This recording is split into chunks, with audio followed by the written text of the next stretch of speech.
الشیطان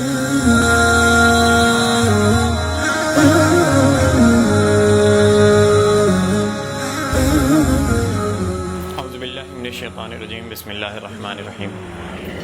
الحمدللہ رب العالمین والصلاة والسلام علی خاتم النبیین محمد وعلی آلہ واصحابہ اجمعین۔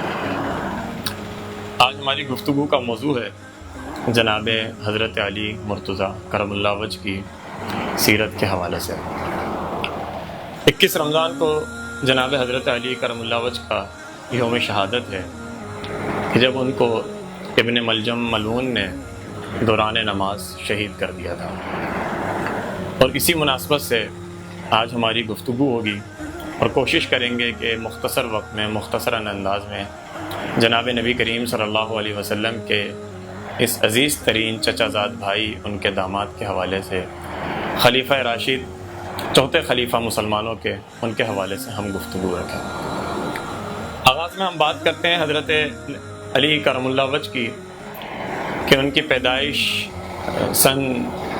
600 عیسوی کے اندر مکے کے اندر ہوئی،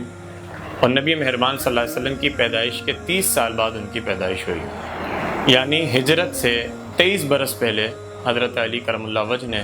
مکے کے اندر آنکھ کھولی۔ والد کا نام عبد مناف اور جو مشہور تھے ابو طالب کے نام سے، اور والدہ کا نام فاطمہ بنت اسد تھا رضی اللہ تعالیٰ عنہ۔ تو آپ نے جس گھرانے کے اندر آنکھ کھولی، یہ وہی گھرانہ تھا کہ جس کے اندر نبی مہربان صلی اللہ علیہ وسلم نے اپنی والدہ کے انتقال کے بعد پرورش پائی تھی، اور جناب حضرت ابی طالب نے نبی مہربان صلی اللہ علیہ وسلم سے اپنے بچوں سے بڑھ کر محبت کے ساتھ، خلوص کے ساتھ ان کی پرورش کی، اور اس پرورش کے اندر نبی مہربان صلی اللہ علیہ وسلم کی چچی یعنی حضرت فاطمہ بنت اسد بھی نبی مہربان صلی اللہ علیہ وسلم کا حد درجہ خیال رکھتی تھی۔ اور یہ وہ گھرانہ تھا کہ جس نے مشکل وقت میں، یتیمی میں نبی مہربان صلی اللہ علیہ وسلم کی پرورش کی، اور جب نبی مہربان صلی اللہ علیہ وسلم نبوت کا اعلان کرتے ہیں تو اس گھرانے نے سب سے بڑھ کر نبی مہربان صلی اللہ علیہ وسلم کی پشتیبانی کی، ان کو مدد دی اور ان کو ہر مشکل گھڑی کے اندر سہارا دیا۔ تو ایسے گھرانے کے اندر نبی مہربان صلی اللہ علیہ وسلم کے چچا زاد بھائی حضرت علی کرم اللہ وجہ بھی پرورش پا رہے ہیں۔ حضرت علی پیدا ہونے کے بعد جب 4 یا 5 برس کے تھے تو مکے کے اندر قحط پڑتا ہے، اور حضرت ابو طالب کا کنبہ چونکہ بڑا تھا، مکے کے سردار تھے، تو سب کا خیال رکھنا ان کے لیے مشکل ہو رہا تھا، بوجھل ثابت ہو رہا تھا۔ تو نبی مہربان صلی اللہ علیہ وسلم اپنے چاچا حضرت عباس سے کہتے ہیں کہ ہمیں ابو طالب کا اس بوجھ کو بانٹنا چاہیے، ہلکا کرنا چاہیے، تم ایسا کرو، ایک بچے کی کفالت اپنے ذمہ لے لو اور ایک بچے کی کفالت میں اپنے ذمہ لے لیتا ہوں۔ اس طرح حضرت علی 4 یا 5 برس کی عمر میں نبی مہربان صلی اللہ علیہ وسلم کی زیر کفالت آ کر پرورش پانے لگے، یعنی پہلے بھی جس گھرانے کے اندر بالکل بچپن گزر رہا ہے وہ بھی بڑا پاک گھرانہ ہے، اور اس کے بعد تو دنیا کا سب سے پاکیزہ ترین گھرانہ یعنی نبی مہربان صلی اللہ علیہ وسلم کے گھر پرورش پا رہے ہیں۔ اور نبی مہربان صلی اللہ علیہ وسلم کی زوجہ محترمہ حضرت خدیجۃ الکبریٰ ان کا اپنے بچوں سے بڑھ کر خیال رکھتی ہیں اور ان کی پرورش کرتی ہیں۔ اس ماحول میں حضرت علی کرم اللہ وجہ بڑے ہوتے ہیں، اور جب نبی مہربان صلی اللہ علیہ وسلم اپنی دعوت کا علل اعلان آغاز کرتے ہیں اور اپنے گھر کے اندر اپنے قبیلے کو، قریش کو، بنو ہاشم کو دعوت دیتے ہیں، تو اس وقت کھانا کھانے کے بعد جب نبی مہربان صلی اللہ علیہ وسلم ان کو سامنے دین پیش کرتے ہیں اور ان کو قبول اسلام کی طرف متوجہ کرتے ہیں، اور ان سے کہتے ہیں کہ بتاؤ کون ہے جو میں اس پورے معاملے کے اندر میری حمایت یا نصرت کا اعلان کرتا ہے، تو سوائے ایک بچے جس کو ہم حضرت علی کے نام سے جانتے ہیں، ان کے علاوہ کوئی نبی مہربان صلی اللہ علیہ وسلم کی حمایت کرنے کا اعلان نہیں کرتا۔ اور حضرت علی کھڑے ہوتے ہیں اور نبی مہربان صلی اللہ علیہ وسلم سے کہتے ہیں کہ اللہ کے رسول، گو کہ میری ٹانگیں پتلی پتلی ہیں، میری آنکھیں دکھتی ہیں، میں ایک کمزور چھوٹا سا بچہ ہوں، لیکن میں آپ کی حمایت کا اعلان کرتا ہوں۔ حضور صلی اللہ علیہ وسلم ان کو کہتے ہیں علی بیٹھ جاؤ۔ دوبارہ نبی مہربان صلی اللہ علیہ وسلم اپنے قبیلے کی طرف متوجہ ہوتے ہیں، لیکن کوئی کھڑا نہیں ہوتا، تو حضرت علی پھر دوبارہ کھڑے ہوتے ہیں۔ اس طرح یہ 3 بار حضرت علی اپنی طرف سے تنہا نبی مہربان صلی اللہ علیہ وسلم کی حمایت کا اور ان کی مدد کا اعلان کرتے ہیں، ساتھ دینے کا اعلان کرتے ہیں، اور نبی مہربان صلی اللہ علیہ وسلم میں خوبصورت جملہ ان کے لیے ادا کرتے ہیں، اے علی بیٹھ جاؤ، تم تو میرے بھائی اور میرے وارث ہو۔ یعنی نبی مہربان صلی اللہ علیہ وسلم کے اوپر کہا یہ جاتا ہے کہ سب سے پہلے ایمان لانے والی کوئی ہستی تھیں تو ان کی زوجہ محترمہ کے بعد یہ حضرت علی کرم اللہ وجہ تھے، اور کہا بھی یہ جاتا ہے کہ جو شروع کے آغاز کے 4 لوگوں نے اسلام قبول کیا، ان میں عورتوں میں حضرت خدیجۃ الکبریٰ، مردوں کے اندر حضرت ابوبکر صدیق، بچوں میں حضرت علی اور غلاموں کے اندر حضرت زید بن حارثہ شامل تھے۔ یعنی نبی مہربان صلی اللہ علیہ وسلم کی گھرانے کے اندر جو فرد موجود تھا، وہ سب سے پہلے نبی مہربان صلی اللہ علیہ وسلم کی دعوت کے اوپر لبیک کہہ کر ان کے ساتھ ان کی مدد کا اعلان کرتا ہے۔ تو حضرت علی کرم اللہ وجہ بڑے ہوتے ہیں، اور نبی مہربان صلی اللہ علیہ وسلم چونکہ نبوت کا اعلان کر چکے ہیں، تو جتنی آزمائشیں ہیں، مصیبتیں نبی مہربان صلی اللہ علیہ وسلم کو پر کفار مکہ کی طرف سے ہوتی ہیں، ان سب کو جھیلنے میں نبی مہربان صلی اللہ علیہ وسلم کے ساتھ ان کے کوئی اگر عزیز ترین کوئی شخص موجود ہے تو حضرت علی کرم اللہ وجہ ہمیں نظر آتے ہیں۔ یہاں تک کہ شیبہ ابی طالب کے اندر بھی کہ جب نبی مہربان صلی اللہ علیہ وسلم کو بنو ہاشم کو محصور کر دیا گیا، تو جو تمام تکالیف نبی مہربان صلی اللہ علیہ وسلم نے برداشت کی اسلام کے لیے، ان تمام تکالیف سے حضرت علی کرم اللہ وجہ کو بھی گزرنا پڑا۔ اور پھر اسی کے اندر ایک وہ سال بھی آتا ہے کہ جس کو ہم عام الحزن کے نام سے یاد کرتے ہیں، جس میں حضرت علی کرم اللہ وجہ کے والد اور حضرت نبی مہربان صلی اللہ علیہ وسلم کے چچا حضرت ابو طالب کا انتقال ہو جاتا ہے، اور اسی کے ساتھ ہی کچھ ہی عرصے میں تھوڑے قلیل وقفے کے درمیان پھر حضرت خدیجۃ الکبریٰ یعنی نبی مہربان صلی اللہ علیہ وسلم کی زوجہ محترمہ کا بھی انتقال ہو جاتا ہے۔ تو یہ دونوں صدمے جس طرح نبی مہربان صلی اللہ علیہ وسلم کے لیے مشکل تھے، تکلیف دہ تھے، اسی طرح حضرت علی کرم اللہ وجہ کے لیے بھی یہ تکلیف دہ تھے، کیونکہ ان دونوں کے ساتھ حضرت جس طرح نبی مہربان صلی اللہ علیہ وسلم کو محبت تھی، اسی رشتے اسی تعلق کی نسبت سے حضرت علی کرم اللہ وجہ کو بھی بڑی محبت تھی۔ یعنی نبی مہربان صلی اللہ علیہ وسلم کے ہنسی خوشی غم کے ساتھی اگر کسی کو ہم سمجھ سکتے ہیں تو سب سے عزیز ترین قریب ترین شخص جناب حضرت علی کرم اللہ وجہ تھے۔ اس کے بعد جب نبی مہربان صلی اللہ علیہ وسلم کو اوپر مکے کی زمین تنگ کر دی جاتی ہے اور نبی مہربان صلی اللہ علیہ وسلم کو اللہ رب العالمین ہجرت کا حکم دے دیتا ہے، تو نبی مہربان صلی اللہ علیہ وسلم جب ہجرت کرتے ہیں تو اپنے بستر کو اوپر، جس کو اس وقت کہا جائے تو وہ بستر تھا کہ جس کو پر نبی مہربان صلی اللہ علیہ وسلم کو قتل کرنے کی نعوذ باللہ سازش پوری کی جا چکی تھی،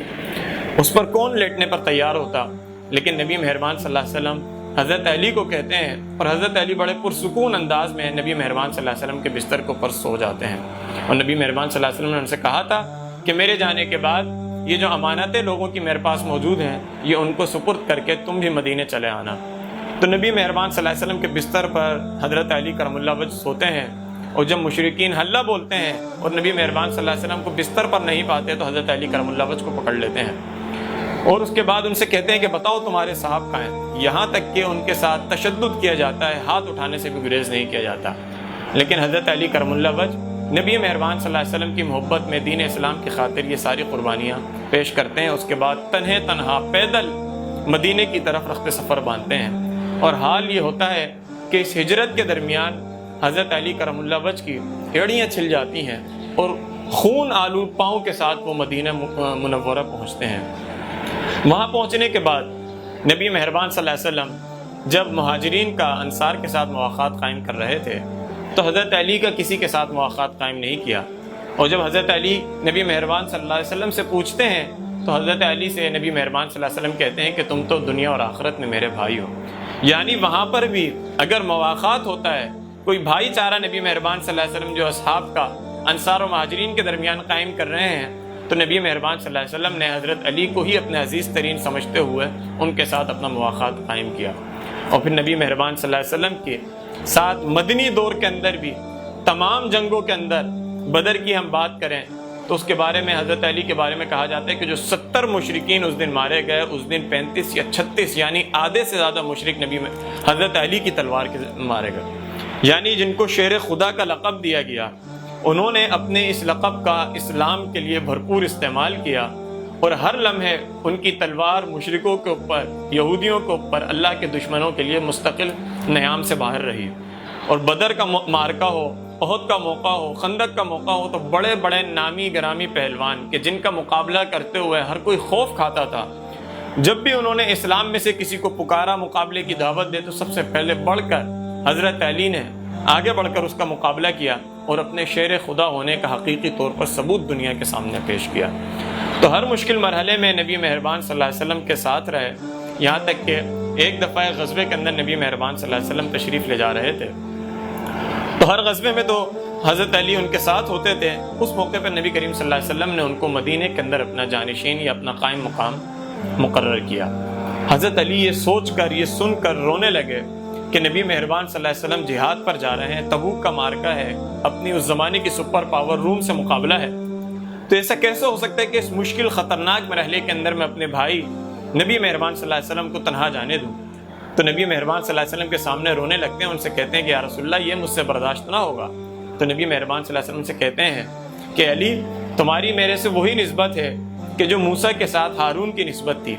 لیکن میرے بعد کوئی نبی نہیں ہے۔ یعنی حضرت علی کو نبی مہربان صلی اللہ علیہ وسلم اسی طرح نسبت دیا کرتے تھے کہ جس طرح حضرت موسیٰ علیہ السلام اپنے بھائی حضرت ہارون علیہ السلام کو اپنے ساتھ نسبت دیا کرتے تھے۔ تو یہ حضرت علی کی ایک فضیلت ہے کہ جو ہمارے سامنے آتی ہے، اور یہ وہ فضیلت ہے جو اس حضرت علی کے علاوہ کسی اور کو اس دنیا کے اندر حاصل نہیں۔ اور جناب حضرت علی نے ہمیشہ اس فضیلت کا، اپنی اس مرتبے کا پاس رکھا، اور اپنی زندگی کے اندر کبھی بھی اپنے اس مرتبے کو کبھی گرنے نہ دیا، بلکہ اس کو ہمیشہ بلند رکھا۔ اور خلافت کا دور جب آتا ہے، نبی مہربان صلی اللہ علیہ وسلم اس دنیا سے رخصت ہو جاتے ہیں، تو نبی حضرت علی تمام خلفاء کے ساتھ سب سے بہترین مشورہ دینے والے، سب سے بہترین مشیر ثابت ہوتے ہیں۔ یہاں تک کہ ایک دفعہ حضرت علی سے پوچھا جاتا ہے کہ اے علی امیر المومنین، حضرت ابوبکر حضرت عمر کا دور تو بڑا اچھا تھا، لیکن آپ کے دور کے اندر تو اتنے شورش اور فتنے امٹ پڑے ہیں، اور آپ کے ساتھ تو اتنے سارے مسائل ہمیں نظر آتے ہیں۔ تو حضرت علی ان سے کہتے ہیں کہ ابوبکر اور عمر کا دور اس لیے اچھا تھا کہ ان کو مشورہ دینے والے ہم جیسے لوگ موجود تھے، اور میرا دور اس لیے اتنا خراب نظر آ رہا تھا کہ مجھے مشورہ دینے والے تم جیسے لوگ ہو۔ یعنی حضرت علی کا مشاورت کا، فیصلہ دینے کا، مشورہ دینے کا یہ عالم تھا کہ ہمیشہ صاحب الرائے، دانش مندانہ فیصلہ دیا کرتے تھے۔ اور جناب حضرت ابوبکر صدیق، جناب حضرت عمر فاروق ہمیشہ اگر کسی صحابی کو سب سے زیادہ پروٹوکول، احترام، عقیدت اور ادب دیا کرتے تھے تو اس میں سر فہرست جناب حضرت علی کرم اللہ وجہ نظر آتے ہیں۔ ان کا اصحاب کرام کے ساتھ تعلق سب سے منفرد تھا، سب سے ممتاز تھا، اور تمام مہاجرین اور انصار کے اندر سب سے زیادہ بلند مرتبہ اگر کسی کا سمجھا جاتا تھا تو جناب حضرت علی کا سمجھا جاتا تھا۔ اور یہی وجہ ہے کہ جناب حضرت علی کرم اللہ وجہ سے کوئی وہ بات کہہ دیا کرتے تھے، کوئی فرمان یا کوئی فیصلہ کر دیا کرتے تھے، تو تمام خلفائے راشدین تک ان کے اس فیصلے کو تسلیم کیا کرتے تھے، ان سے متفق ہوا کرتے تھے۔ اور پھر جب حضرت عثمان غنی کی شہادت کا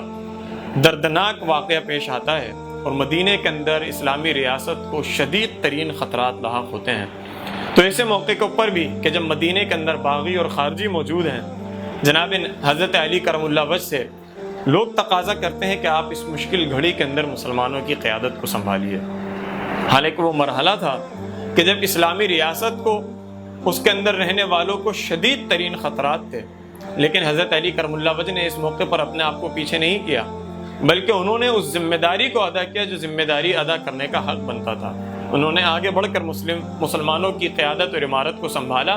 اور مسلمانوں کو اس مشکل گھڑی سے نکالنے کی اپنی بھرپور کوشش کی، اور اسی کوشش کے اندر حضرت علی کرم اللہ وجہ کو 4 یا تقریباً 5 سال کے دورانیے کے بعد شہید کر دیا جاتا ہے۔ اور حضرت علی کرم اللہ وجہ ایک شدید ترین پر آشوب دور کے اندر بھی ایک منفرد انداز کے اندر خلافت کر کے دنیا کے سامنے خلافت راشدہ کا حقیقی تصور پیش کر کے جاتے ہیں۔ اور ان کے دور خلافت کے اندر اگر ہم دیکھتے ہیں تو عدل و انصاف کی بات ہو، سادگی اور درویشی کی بات ہو، زہد و تقوی کی بات ہو، تو اس کے اندر سب سے ممتاز اور سب سے منفرد ہستی جناب حضرت علی کرم اللہ وجہ کی نظر آتی ہے۔ تو میرے اور آپ کے لیے بھی آج اس دنیا کے اندر اگر ہم حضرت علی کرم اللہ وجہ سے حقیقی طور پر محبت کرتے ہیں تو ہمیں ان تمام ہستیوں سے، ان تمام اصولوں سے، ان تمام اسلامی تعلیمات سے محبت کرنی چاہیے کہ جن کو نبی حضرت علی کرم اللہ وجہ نے اپنی زندگی کے اندر محبوب جانا، اور ان تمام چیزوں سے، ان تمام تعلیمات سے، دنیا کے تمام وہ ان اصولوں اور طریقوں سے ہمیں نفرت کرنی چاہیے جن سے حضرت علی کرم اللہ وجہ نے نفرت کی۔ تو جن کو حضرت علی نے محبوب جانا، جن کے ساتھ حضرت علی نے اپنا تعلق باندھا، جن کے ساتھ حضرت علی نے اپنی جان لڑا دی، جس کے لیے حضرت علی نے اپنی پوری زندگی گزاری، یعنی دین اسلام کے لیے، تو آج حضرت علی کی سیرت کا ہم سے تقاضا کرتی ہے کہ مجھے اور آپ کو بھی اپنی سیرت کے اندر، اپنی زندگیوں کے اندر انہی چیزوں کو اپنا محبوب اور عزیز ترین رکھنا چاہیے جن سے حضرت علی کرم اللہ وجہ نے محبت کی۔ اگر ہم ان کو محبت دیتے ہیں،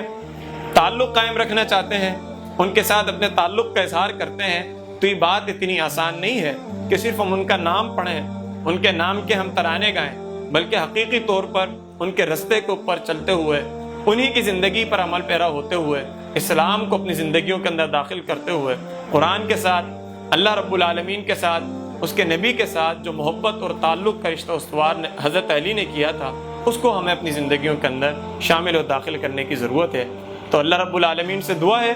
کہ مجھے اور آپ کو بھی اپنی زندگیوں کے اندر حضرت علی کرم اللہ وجہ کی سیرت کے مطابق اپنانے کی، ان کی سنتوں پر عمل کرنے کی مجھے اور آپ کو توفیق دے، اور حضرت علی کی سیرت سے جو ہمیں درویشی ملتی ہے، جو بہادری ملتی ہے، جو اسلام کے لیے جانثاری ملتی ہے، اس کو اپنی زندگیوں کے اندر شامل ہونے کی، داخل ہونے کی توفیق دے، اور آخرت کے اندر بھی ہمارا جو حال ہو، جو ہمارا ساتھ ہو، وہ حضرت علی کرم اللہ وجہ کے ساتھ ہو۔ یہ ہماری اپنے لیے، آپ کے لیے، پوری امت مسلمہ کے لیے دعا ہے۔ اللہ رب العالمین مجھے اور آپ کو بھی سعادت کی زندگی اور حضرت علی کی طرح شہادت کی موت عطا فرمائے۔ وآخر دعوانا ان الحمدللہ رب العالمین۔